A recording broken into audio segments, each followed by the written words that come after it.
Labvakar, dārgie draugi! Sākam kārtējo pārskatu par karu Ukrainā. Noslēdzās pirmā fāze politisko sarunu. Jāskatā, varēja būt sliktāk.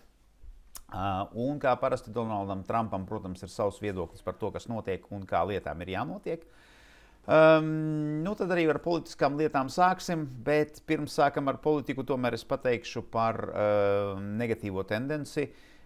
Krievijas armija sāka organizēt aplenkumus. Pagaidām tie ir lokālie maziņi pie maziem ciemiem, bet atceraties, tā sliktā tendence sākās ar to, ka Krievijas armijas ar savām DRG gāja uz priekšu un izrāvās tālāk no nosacītās frontes līnijas.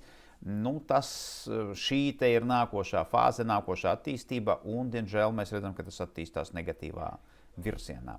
Bet sākam tad ar politiku. Iepriekšējā dienās mēs atceramies Dānijas un Grenlandes premjeru paziņojumu. Tagad jautājumu uzdeva Donaldam Trumpam. Tad teica, jā, viņiem ir tāds viedoklis, tas ir viņu viedoklis, tā ir viņu problēma, es tam nepiekrītu. Kas nozīmē, ka Trumpam vēl joprojām ir viņa redzējums, kā viņš grib atrisināt situāciju ar Grenlandi. Mēs atceramies, ka viņš turpinās spiest uz šo te jautājumu. Kas tad notika sarunās? Sarunās izrādījās, ka nevis Marko Rubio vada sarunas, bet J.D. Vance, viceprezidents, kas, mēs zinām, arī ir diezgan tāda spēcīga figūra un grūts sarunu oponents vai sarunu biedrs. Dānijas premjeres un Grenlandes premjeri neparādījās. Viņu vietā mums bija ārlietu ministrija Rasmussens un, piedodiet, varbūt nepareizu izteikumu, Motzevelt. Un tad viņu preses konferencē pēc sarunām gribu atzīmēt 3 punktus. Pirmais, viņi runāja par drošību Arktikā. Tādā veidā novirzot jautājumu tikai no Grenlandes kā tādas uz lielāku bildi, kur Grenlande spēlē vienu, bet ļoti svarīgu lomu. Tā kā viedokļi dalījās, laba lieta. Tā kā drošības Arktikā vajag risināt, tika pieņemts lēmums izveidot darba grupu, kura tad nodarbosies tālāk ar šo te jautājumu pētīšanu un nāks ar kaut kādiem te piedāvājumiem, lai varētu turpmāk pieņemt lēmumus un virzīties tālāk. Es zinu, ka Latvijā darba grupa ir, kad tiek veidota darba grupa, tāda nepatīkama negatīva nokrāsa ir šim te vārdu salikumam. Tāpēc cerēsim, ka šajā te darba grupā latviešu nebūs un te būs tomēr kaut kāds rezultāts. Ja mēs runājam par pašām sarunām, tad tas, ko pateica Dānijas ārlietu ministrs, agree to disagree. Mēs piekritām, ka mēs nepiekrītam viens otram. Un atkal tas noved mūs pie tā, ka ir vajadzīgi risinājumi darba grupā, lai mēs redzētu kaut kādu virzību uz priekšu. Bet, kā es teicu, varēja būt būtiski sliktāk. Tagad mēs vienkārši redzam, ka ir kaut kādi momenti, kur pozīcijas ir vienādas, ir, kur pozīcijas krasi atšķirās. Un viņi redz abas divas puses redz mehānismu, kā tās lietas risināt. Tāpēc skatīsimies, kas notiek šajā darbā grupā. Pa to laiku Dānijā bija prezentācija, kur viņu aizsardzības ministrs un bruņoto spēku komandieris pateica, ka viņi gatavi dāņu spēku sūtīšanai uz Grenlandi. Un te man parādās jautājums, lai darītu ko? Ko konkrēti kaut kādi spēki, kuri ieradīsies uz Grenlandi, ko tad viņi darīs? Ja atbilde ir karos ar ASV iebrukumu, tā ir nepareizā atbilde. Un viņa tad izsit pamatu visām tām miera sarunām, ar ko tad nodarbojas šobrīd ārlietu ministri. Kā es saku, pirmais solis ir spērts, vismaz puses runā, un mēs redzam, ka viņiem ir vēlme vienoties. Mēs to redzam no dāņu puses, jo Dānija patiešām ir viena no valstīm, kura visu laiku atbalstīja Amerikas darbības un bija ļoti tāds drošs un uzticams alianses partneris un ASV partneris. Bet mēs saprotam, ka Grenlandes jautājums viņiem ir sāpīgs un to nevarēs vienkārši tāpat vien atrisināt. Īsāk sakot, skatāmies, kas notiks darba grupā. Apšaudu rezultāts, pareizāk sakot, vakardienas viens no rezultātiem, kuris tad izriet no tām apšaudēm, Belgrada paziņoja par to, ka iespējamas evakuācijas un tad iedzīvotāji pārvietošana uz citiem rajoniem, jo Belgaradā vietējo blackoutu Ukraiņiem izdevās iztaisīt, un viņiem izdevās sabojāt un traucēt būtiski vietējo dienestu darbību. Tas nozīmē, ka tie nav tik augstā līmenī kā Ukraiņiem, jo, spriežot pēc tā trieciena, ko viņi bija saņēmuši, Ukraiņi, saņemot tādu pašu triecienu, visdrīzāk visu paspētu atjaunot pāris dienu laikā. Jā, tagad, pirms kaujām tomēr vēl viena lieta. Ukraiņi uzbruka vēl 3 tankeriem Melnajā jūrā, Delta Harmony, Froden, Delta Supreme. Un te iezīmējas tāda interesanta bilde. Pabīdīšu šo te bildi prom. Izskatās tā, ka Ukraiņi ir nolēmuši izveidot kaut kur nosacīto līniju, aiz kuras viņi nelaidīs nevienu Krievijas kuģi ārā no Novorosijskas. Tādā veidā mēs nonākam pie absolūti komiskas situācijas, kad valsts bez flotes organizē jūras blokādi lielai jūras valstī, kurai ir jūras flote. Jo izskatās tā, ka šī zona, ko agrāk teorētiski kontrolē Krievijas kuģi, visdrīzāk kā minimums tagad ir pelēkā zona. Un izskatās tā, ka šeit Ukraiņi izveidos savu līniju no saviem jūras droniem, kuri tad uzbruks visiem Krievijas kuģiem, kuri tad ies ārā no Novorosijskas. Te, protams, ir jautājums, cik ilgi tādi uzbrukumi tiks tolerēti un cik ilgi tad tāda darbība tiks akceptēta, bet izskatās tā, ka jūras blokāde Novorosijskai, tas ir tas, ko Ukraiņi šeit pagaidām izskatās tā, ka pietiekuši veiksmīgi mēģina darīt un dara. Kaujas laukā situācija Zaparīžie šeit ir Krievijas armija pavirzījies uz priekšu pie Primorskes, ir apstiprinājums vienai virzībai pie Novajakavļevkas uz priekšu un vispār te kaujas mums notiek. Atkal viss, mēs zinām, ka Krievijas armija te šturmē pozīcijas, bet nav nekādu ziņojumu par virzību uz priekšu un ir viens ziņojums par virzību uz priekšu no līnijas Stepave Malai Šerbaki, kur pagaidām ir pelēkā zona, to, ka mēs redzam atsevišķos Krievijas karavīrus kaut kur šajā te aplī, tas nenozīmē, ka viņi kontrolē visu šo te teritoriju. Pie Guļaipoļa Krievijam ir 3 rezultatīvas darbības. Viena, viņi ieņēma atlikušo daļu pie ceļa Daražņanka Guļaipoļa. Viņi pabeidz kauju par Prilūki, te diemžēl izskatās tā, ka noturēt šo ciemu Ukraiņiem neizdosies. Un viņi vēl vienā vietā šķērsoja upi pie Aļona Konstantinovkas. Ukraiņi savā laikā atbild ar pretuzbrukumiem uz Guļaipoļa. Viņiem te nosacīti, viņi veic aktīvo aizsardzību ar vairākiem pretuzbrukumiem. Un pagaidām tas strādā, jo atceramies, cik ātri Krievi pārgāja no Janču rupes līdz Haiču rupei. Šeit viņiem tik labi uz priekšu lietas neiet. Tātad kopējās izmaiņas, kā es jau teicu, šeit uzbrukums uz priekšu patiesībā pamata uzbrukums nāca no šejienes, no Primorske. Un uzbrukums no dienvidiem bija tikai atbalstošais uzdevums, atbalstošā darbība. Un tad šī teritorija pārgāja Krievijas armijas rokās. Tāpat apstiprinājās Krievijas armijas kontrole par šo teritoriju. Patiesībā kaujas par Novajakavļevku netiek ziņotas, pamatā kaujas tagad ir pārslēgušās uz Novoboikivskie un vēl joprojām nav apstiprinājuma par Lukjaņevskiem. Uzbrukums no dienvidiem no Stepavas Šerbaki šeit ir tāda lielā pelēkā zona, jo Krievijas armijas karavīri atzīmēti šeit. Un mēs zinām, ka tas uzbrukums nācis nevis no šejienes, bet nācis no dienvidiem. Bet pagaidām nekā noteikta par šo te uzbrukumu mēs pateikt nevaram, izņemot to, ka mēs redzam, ka šis te flanks ar Šerbaki un Malai Šerbaki Krievijas armija aktivizēs. Un es domāju, ka mēs redzēsim vairākus uzbrukumus tieši no dienvidiem. Centrālā zona šeit Krievijas armija ieņēma nelielo daļu Prilūki un turpinās kaujas par šo apdzīvoto vietu. Un tad Aļona Konstantinovka ir šeit. Šeit interesanti, ka Krievi nevis gāja gar upi, bet gan atkal šķērsoja upi un ieņēma, diemžēl, šeit arī otrās aizsardzības līnijas pozīcijas un pavirzījās šeit uz priekšu. Ukraiņi, kā es teicu, jau darbojās pamatā no Zaļizņične un Staroukrainkas un Starapietrivkas. Šīs ir tā vietas, no kurienes viņi mēģina veikt pretuzbrukumus.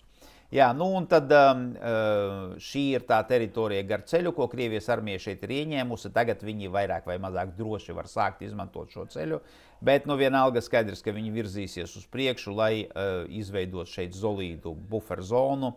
Nu, un tad varētu pieslēgt klāt pie ceļa, kas iet no dienvidu austrumiem, arī ceļu, kas iet no dienvidiem.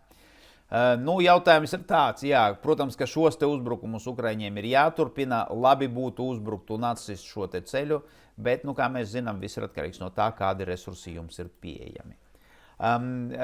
Pakrovskas virziens šeit mēs redzam, Krievijas armija uzbruk pie Novopavlivkas, viņiem izdevās pavirzīties uz priekšu, un arī šī pelēkā zona tagad izskatās ļoti realistiski. Ukraiņi netiek ziņots par viņu uzbrukumiem, bet tas, ko mēs redzam pie Pakrovskajā ogļraktuvēm, kā Krievijas armija apšaudā noteiktos rajonus, un tie agrāk bija iezīmēti kā pelēkā zona, kura ir Krievijas armijas kontrolē. Tad šī konkrētā apšaude mums notiek šeit. Tas nozīmē, ka šī zona, kur agrāk bija aizdoma, ka Krievijas armija varētu pavirzīties uz priekšu, tagad parāda to, ka šeit tomēr atrodas Ukraiņi un viņi kontrolē šo teritoriju. Pie Novopavlivkas situācija ir uz otru pusi. Šeit mēs redzam, ka Krievijas armija turpina savus uzbrukumus, un šeit viņi iet uz šo ceļu pārgriešanu. Tas nozīmē, tad viņiem beidzot būs iespēja ieņemt šo aizsardzības pozīciju, kuru Ukraiņi arī jau tur diezgan droši vairākus mēnešus. Nu, un, kā es teicu, arī šī zona tagad atgriežas mums tādā tumši pelēkā stāvoklī, jo skaidrs, ka Krievijas armija šeit virzās uz priekšu, un tad viņa mēģinās vispirms pārgriezt ceļu starp Biļakivku un Muravku un Novopavlivku, un attiecīgi tad uzbrukt Novopavlivkai no vairākiem virzieniem vienlaicīgi. Jā, sliktākā ziņa ir, laikam, šodienas ir no Konstantinovkas. Tas aplenkums, ko Krievijas armija izveidoja iepriekšējā dienā, diemžēl ir sabrucis, un ir vairāki ziņojumi, ka Krievijas armija izdevās ieņemt visu šo teritoriju. Skaidrs, ka kaut kas Ukraiņiem tur ir palicis, bet mēs arī saprotam, ka šo karavīru situācija un stāvoklis ir bezcerīgs. Un labākais, ko viņi varētu izdarīt, viņi varētu izlausties no šī aplenkuma un pievienoties saviem spēkiem, kas atrodas ziemeļos. Atkal atnāk ziņas no Iļinkas par Krievijas armijas karavīru klātbūtni tur, un arī ir ziņas par kaujām, un tagad jau ir par kaujām starp Iļinku un Konstantinovkas dienvidrietumu daļu, tāpēc šeit kaut kas tomēr notiek un kaut kas tomēr briest. Un, kamēr Krievijas armija nav no šejienes pietuvojies tuvāk Iļiņivkai, Biristok, Ukraiņiem vajadzētu atrisināt šo problēmu, un tagad aizsardzības līnija atrodas šeit, un tā ir nākošā līnija, pie kuras tad vajadzēs apturēt pretinieka virzību uz priekšu. Jā, šī ir tā aplenkuma vieta, kur tad Krievijas armija izdevās viņai visu to ieņemt, un tā pozīcija, kura te ļoti ilgi arī turējās, diemžēl arī ir kritusi. Tas ir viens no, vēlreiz atkārtošu jau laikam 101. reizi, ka cik laba tā nebūtu pozīcija, ja jūs nonākat reālos aplenkuma draudos, un šie bija ne tikai, tagad jau iepriekšējā dienā jau principā bija aplenkums šo te pozīciju. Nevajag par jebkuru cenu turēties pie šīm pozīcijām, labāk ir atkāpties un saglabāt savas vienības. Sieverskas virziens šeit, jā, vairākas attīstības, diemžēl negatīvas, ir Krievijas armija pavirzījās uz priekšu dienvidos no Režņikivkas, no Bandarne viņiem izdevās diezgan plaši paplašināt savu kontrolas līniju. Vēl apstiprinājās jau sen palikuša pēdējā pelēkā zona mums pie Zakitne, un apstiprinājās arī Krievijas armijas ieiešana Limanā. Un tad šeit mums, diemžēl, ir vēl viens aplenkums, par kuru tad stāstīšu, kad nonāksim pie nākošā sektora. Jā, tātad izmaiņas, šī ir tā teritorija, pelēkā zona, kura mums jau kādu laiku šeit karājās. Tagad ir apstiprinājumi, ka Krievijas armija te patiešām pavirzies uz priekšu. Šī ir tā nelielā teritorija starp Režņikivku un Pazina, kur tad Krievijas armija virzās uz priekšu, un šī ir kauja pie Bandarne, kur tad Krievijas armija pavirzījās uz priekšu uz Nikiforovku un arī ieņēma pozīcijas uz dienvidiem no Bandarne. Tā kā šeit mēs redzam, ka Krievijas armija turpina dienu izlaiž, un tad mēs redzam izrāvienu uz priekšu. Tādu pašu darbību mēs šeit redzēsim visu laiku, un tad attiecīgi Nikiforovka un Privilja, tie ir divas, un Rezņikivka, protams, tie ir tās vietas, kur mēs redzēsim smagākās kaujas. Limana virziens. Šeit papildus tam, ka apstiprinājās Krievijas armijas ienākšana pašā Limanā un neliela placdarma ieņemšana dienvidos. Kritiska situācija tagad ir pie Jarove, jo šeit mēs redzējām divus uzbrukumus gar divām upēm Krievijas armijas, kuri tad noveda pie tā, ka Jarove tagad ir nevis piespiesta pie upes, bet gan aplenkta. Un papildus tam sliktā ziņa ir tāda, ka Krievijas armijai izdevās ieiet šajā te mežā, tas ir Svētai Hori Nacionālais parks, kur viņu nākošais manevrs arī ir skaidrs, jo šeit ir, ja šis apgādes ceļš vairāk nestrādā Ukraiņiem, tad šeit viņiem teorētiski ir vēl viens apgādes ceļš, ko viņi varētu izmantot. Un šis ir tas trešais apgādes ceļš, laikam, kuru viņi izmanto tagad visvairāk. Un tas, ko mēs redzam, pirmkārt, Krievijas armija ir uzlikuši savus dronus, lai kontrolētu šo ceļu. Un skaidrs, ka ieejot mežā, Krievijas armija mēģinās strauji virzīties gar upi, lai pārgrieztu šo apgādes ceļu.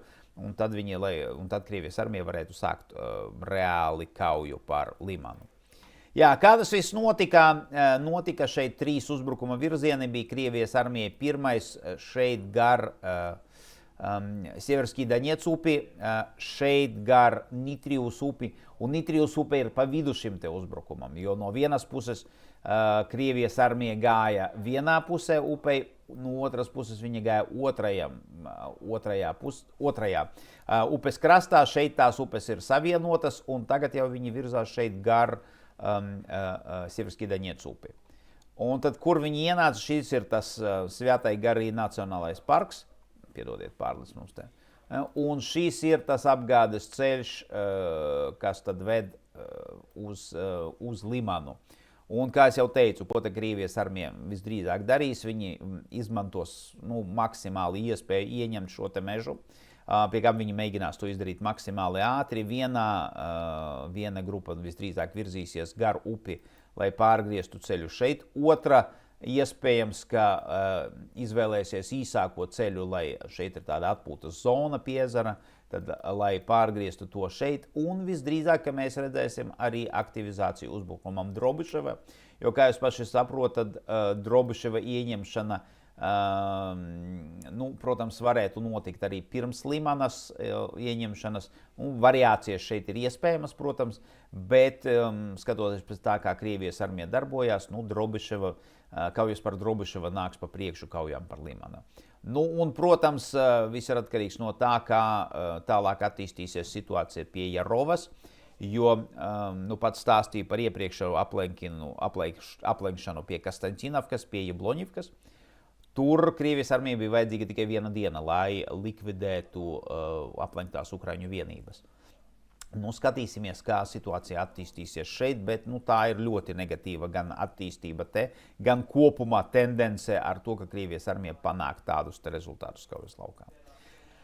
Jā, tad vēl 2 iepriekšējās pelēkās zonas, par šo es jau stāstīju. Šī ir tā vieta Limanā, tā konfigurācija atšķirās, viņa ir mazāka nekā tas, kas sākotnēji bija atzīmēts kā pelēkā zona. Parasti tā notiek, kad pelēkās zonas atzīmē lielākas, un tad reālās vienību atrašanās un virzība uz priekšu ir mazāk. Bet, kā jūs paši saprotat, tas arī nav nekas labs. Kupjanska, šeit ir milzīgā pelēkā zona, saglabājās, Ukraiņi turpina savu spiedienu rietumu krastā, bet situāciju Kupjanskā laikam vislabāk apraksta viens arī no blogeriem, kas seko Ukrainas karam, un viņš saka, pēc viņa domām tagad ir ļoti skaidrs, ka visi, kas apraksta šo te karu, viņiem nav nemazākās jausmas, kas tad notiek patiesībā Kupjanskā, neskatoties uz to, ka visi mēģina izrādīties, ka viņi visu saprot. Nu, no vienas puses es viņam piekrītu, viņš tā diezgan kritiski par to izsakās, un taisnība ir, informācija šeit ir pirmkārt maz, otrkārt viņa ir ļoti maldinošana. Bet tajā laikā, lai pakritizētu arī viņu, viņi pasaka, visi izliekās, ka viņi saprot, kas notiek, par visiem pāriem, un tepat uzreiz seku nākošais solis, viņš mēģina parādīt savu redzējumu par to, kas notiek Kupjanskā. Nu, no tām lietām, ko mēs zinām, ir Ukraiņu pretuzbrukums, viņiem izdevās palielināt savu kontroles zonu šeit. Tas ir vietējās pašvaldības ēka, kur mēs tad redzam vairākas bildes. Un tad kauja visā šajā rajonā turpinās, un te ziņojumi ir ļoti pretrunīgi no tā, ka visi krievu karavīri ir iznīcināti un viss ir ieņemts, līdz netik pozitīviem paziņojumiem. Jebkurā gadījumā vismaz mums ir kaut kāds atsauksmes punkts, pie kā mēs varam piesieties. Šī garā pelēkā desate gan ir lielā jautājuma zīme, jo jau kura diena mums paiet, atsevišķās Krievu armijas karavīru grupas mēs te redzam, bet tādas kontroles par šo te rajonu, kā nebija, tā nav no Krievijas armijas puses. Tāpēc cerēsim, ka tūlīt kaut kāda informācija tomēr atnāks, lai vai viena vai otra puse parāda kaut kādus video un fotogrāfijas, lai mēs tomēr varētu saprast, kurš tad kontrolē šos te rajonus. Visdrīzāk patiesībā neviena, ne otra puse nekontrolē šos rajonus pilnībā, bet tomēr ir kaut kādas vietas, kur mēs saprotam, kura no karojošām pusēm tad šajā brīdī šeit dominē.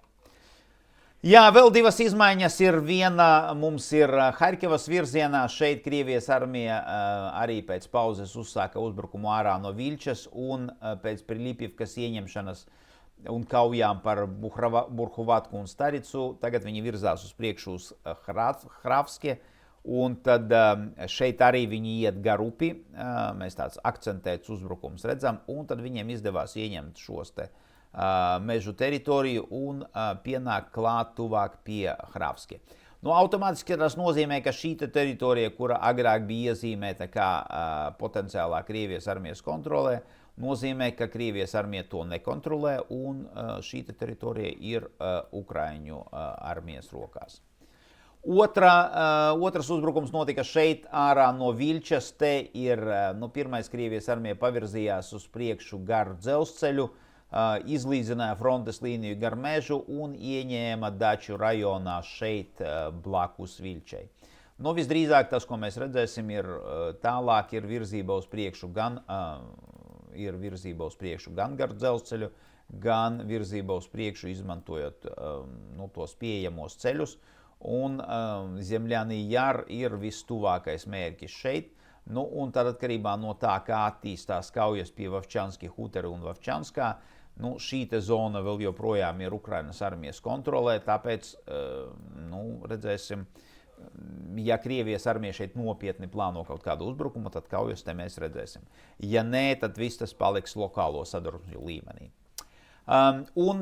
Sumeri reģionā šeit ir divas vērā ņemamas darbības. Viena ir tur tālāk ziemeļos, par to pastāstīšu atsevišķi. Otra ir tāda akcentēta Krievu dronu uzbrukums Hociņ, Krovne, Marivkai apdzīvotām vietām. Kāpēc? Tāpēc, ka tas ir viens no apgādes ceļiem, kas iet uz šo te aizsardzības līniju. Un tad ļoti akcentēti tieši pa šo ceļu Krievijas droni tagad strādā. Vai tas nozīmē automātiski, tūlīt mēs redzēsim masīvu uzbrukumu no Krievijas armijas puses? Iespējams, bet mēs arī atceramies, ka viss ir atkarīgs no resursu, un mēs arī zinām, ka Krievijas armija šeit resursu nemaz nav tik daudz, jo ja tie resursi būtu pieejami, mēs redzētu daudz straujākus un daudz spēcīgākus uzbrukumus šajā te rajonā. Jā, kas tad notiek ziemeļos? Tā ir tā pati vieta, par kuru mēs jau runājām, šis te kvadrāts pie Krievijas-Ukrainas robežas pie Hluhivkas. Un tad, ja iepriekš Ukraiņiem izdevās atsist uzbrukumus, tad tagad ir informācija tikai no Krievu un no neitrālajiem amatiem. Ukraiņi klusē. Krievi saka, ka viņi ir ieņēmuši Kamarivku un tad apkārtējos mežus ap šo te ciemu. Informācijas par Harkivku nekādas nav. Šeit arī visi uzdod, vai tas ir jaunais Krievijas armijas uzbrukums. Nē, jo ja šeit viņi nopietni gribētu uzbrukt, viss tas izskatītos būtiski spēcīgāk. Bet atkal tā ir kārtējs mēģinājums izstiept Ukrainas armijas spēkus, jo, ja tādas darbības notiek, Ukraiņiem šeit ir jātur rezervi Hluhivkā, viņiem ir jābūt viņu vienībām gar visu robežu, un tad attiecīgi visas vienības, kas ir šeit, viņas nav Daņetskā un Luhanskā un Zaparižjā, un tur attiecīgi Krievijas armijai ir iespējams izveidot pārspēku un turpināt pamata uzbrukumu tur.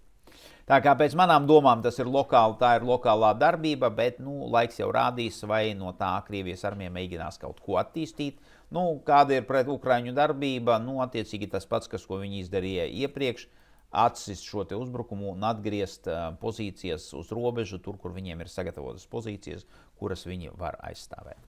Jā, tas šodienai man ir viss. Ja mēs runājam par politiku, varēja būt sliktāk. Bet vismaz mums ir kaut kāds taustāmais risinājums un vismaz veids, kādā mēs pie kaut kāda risinājuma varam nonākt. Otrā, ja mēs runājam par kaujas darbību, tad, diemžēl, pagaidām mēs redzam negatīvas attīstības tendences. Cerēsim, ka Ukraiņiem izdosies vairāk neiekļūt šādās situācijās un turpmāk aktīvāk veikt savas aizsardzības kaujas pret uzbrukošo pretinieku. Jā, tas šodien man ir viss. Paldies par jūsu uzmanību un līdz rītam!